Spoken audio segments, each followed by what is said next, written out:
என் பேர் ஏழுமலை. வயசு 71 ஆகுது. எனக்கு ஒரு 15 வருஷமாகவே நீரிழிவு நோய் இருக்குது. அதுக்கான மாத்திரை எடுத்திருந்தேன். கொஞ்ச நாளாக எனக்கு அந்த ஈறு வீக்கம் அதிகமாக இருந்தது. பல் இல்லாததால் பேசுறதுக்கு கொஞ்சம் கஷ்டமாக இருந்தது.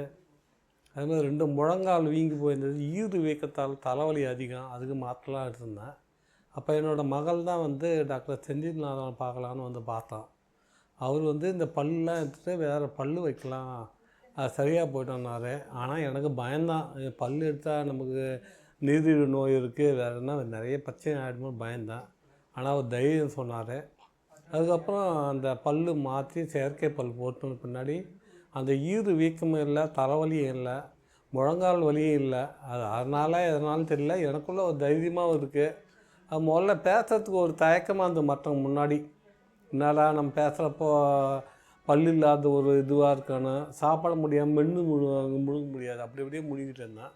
இப்போ நல்லா மென்று சாப்பிட முடியுது, ஒரு தைரியமாக இருக்குது. ஏன்னா முகத்தை பார்த்து பேசுகிறப்போ பல் இல்லாத எனக்குள்ளே ஒரு தாழ்வு மனப்பான்மை மாதிரி இருந்தது. இப்போ ஒரு தைரியமாக இருக்குது, துணிச்சலாக இருக்குது, எனக்கே ஒரு உற்சாகமாகவும் இருக்குது. அது முக்கியமாக நான் டாக்டர் செந்தில்நாதன் தான் நன்றி சொல்லணும். நன்றி.